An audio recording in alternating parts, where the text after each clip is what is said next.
तो बच्चों, कल मैंने आपको बताना शुरू किया था आवाज के गुणों का उत्कर्ष और उसकी सुरक्षा के लिए स्वास्थ्य और भोजन संबंधी निदान। इस पाठ के अंतर्गत मैंने आपको कल अभ्यास के महत्व के द्वारा किस प्रकार से अपनी आवाज के जो हमारी विशेषताएं हैं उन्हें बढ़ा सकते हैं, उसमें सबसे जरूरी जो बात है वो है मेहनत करना, सही तरीके से अभ्यास करना। इसके बारे में बताया था। इसके आगे आज अब मैं आपको कंठ के बारे में या गले के कंठ के प्राकृतिक रचना के बारे में बताऊंगी। तो बच्चों, कंठ की प्राकृतिक रचना जो है वो इस प्रकार होती है कि श्वास नली के मुंह पर दो स्वर रज्जु होते हैं जिन्हें स्वर तंत्री भी कहते हैं।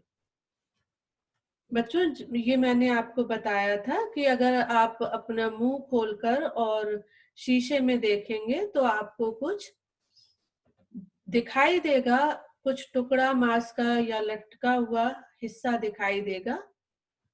उसी को स्वर तंत्री बोलते हैं।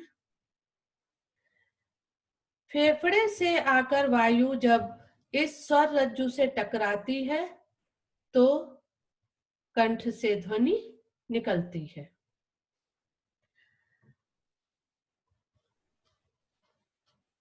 बच्चों, आवाज को अनुकूल बनाने की प्रक्रिया में कंठ साधना के लिए कुछ बातों का ध्यान रखना चाहिए, जिससे कि ये जो हमारी स्वर यंत्र या स्वर तंत्री है इसको उचित प्रकार से अभ्यास द्वारा इसकी देखभाल करके इसका ध्यान रखकर हम इसको अच्छा बना सके या बनाए रख सके। तो उसमें सबसे पहली बात जो वो है कि व्यक्ति की आवाज का प्रभाव जो है उसके स्वभाव से विशेष रूप से संबंध रखता है। इसलिए गायक को सहृदय होना बहुत जरूरी है, जिससे कि स्वर में मधुरता आ सके। दूसरा है कि जब भी हम अभ्यास करने बैठे तो अपने गले के आवाज के अनुसार ही हमें अपने सा की ऊंचाई या नीचाई रखनी चाहिए। जैसे कि हमने आपको सप्तक में बताया था कि हर गले की स्वाभाविक बनावट के हिसाब से उनके ध्वनि निकलती है।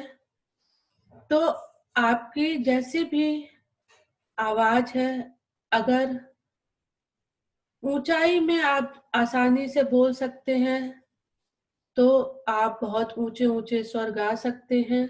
तो आपका मध्य सप्तक का सा भी उसी के अनुसार आप रख सकते हैं अभ्यास के लिए। अगर आपको लगता है कि आप बहुत तीखा या ऊंचा नहीं बोल पाते हैं, आपकी स्वाभाविक आवाज जो है कुछ नीची है, तो उसी के हिसाब से आप अपने मध्य सप्तक का सा अभ्यास के लिए चुन सकते हैं और उसके हिसाब से आपको अभ्यास करना चाहिए।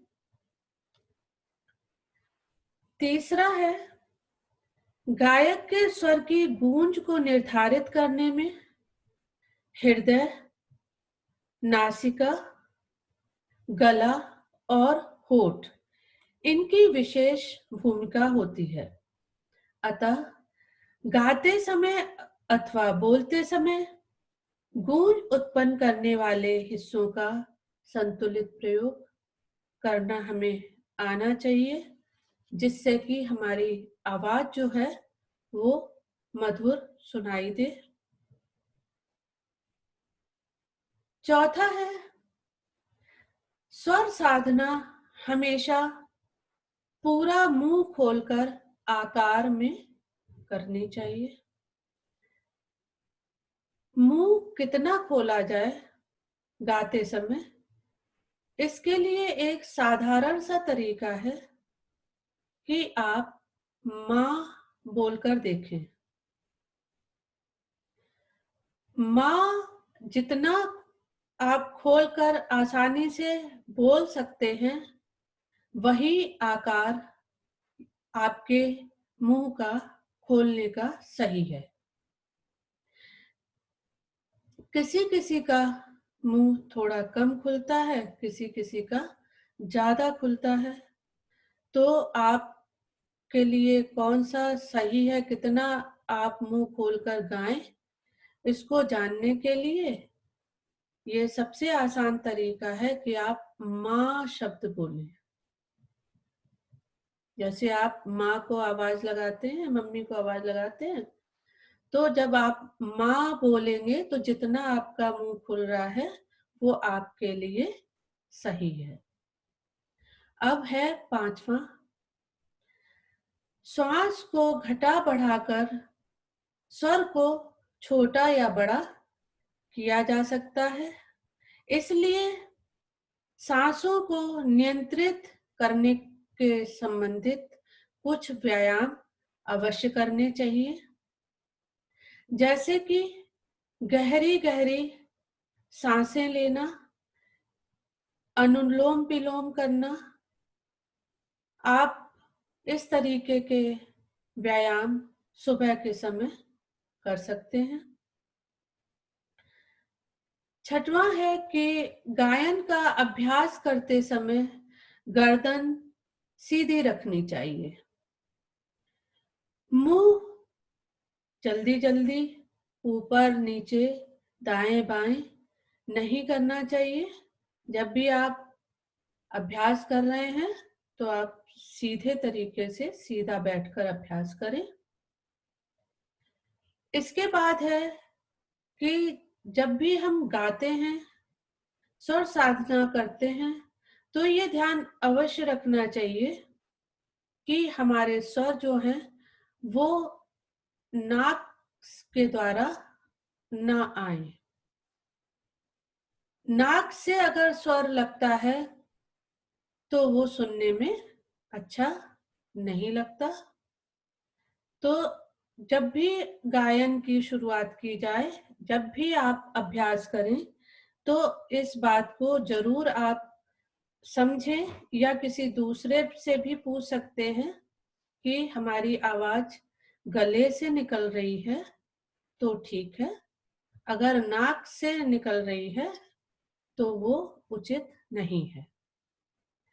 इसी के साथ साथ ध्यान ये भी रखना चाहिए कि आवाज को दबा कर नहीं गाना चाहिए। आपकी जो भी स्वाभाविक ध्वनि है गले से निकल रही है, आप उसके अनुसार ही अभ्यास करें, गाएं, तो आपके गला जो है और उसके अंदर के जो भी हिस्से हैं वो सुरीली ध्वनि पैदा करेंगे। अगर आपको लगता है कि अधिकतर आपको जुकाम रहता है या गले में कफ रहता है, तो आपको चाहिए कि इसका ध्यान रखें, गर्म पानी पिएं और गले को ठीक रखें। स्वर साधना करने वालों का मन और शरीर दोनों ही पूर्ण रूप से जब स्वस्थ होते हैं, तभी हमारे गले के अंदर के हिस्से भी ठीक रहते हैं और तभी हम अच्छा गा सकते हैं और आवाज अच्छी निकल सकती है, सुरीली निकलेगी। बच्चों, इसी के साथ ये भी बताया गया है कि स्वर साधक को कभी भी सुशिर वाद्य नहीं बजाने चाहिए, जैसे कि बांसुरी या शहनाई। अगर आप गाना गाना चाहते हैं, उसमें अपना स्थान बनाना चाहते हैं, तो आपको ये फूंक के द्वारा जो वाद्य बजाए जाते हैं, इनको बजाने से बचना चाहिए।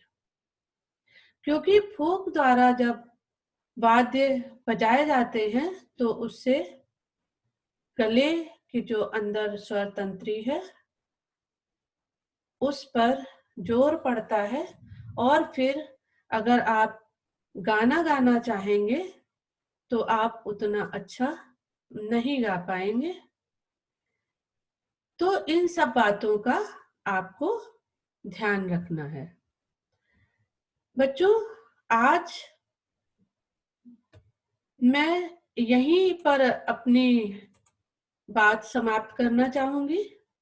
कल मैं आपको बताऊंगी स्वर की मधुरता के लिए भोजन और स्वास्थ्य संबंधी किन बातों का हम ध्यान रख सकते हैं। आज हमने आपको गला आप या गले के कंठ के अंदर के जो हिस्से हैं, उनको कैसे हम ठीक रखें, अभ्यास के समय किन किन बातों का ध्यान रखें, ये बताया। अब बच्चों, कल मैं आगे का हिस्सा आपको लूंगी, पढ़ाऊंगी, जो होगा स्वर की मधुरता के लिए भोजन और स्वास्थ्य संबंधी कुछ बातें।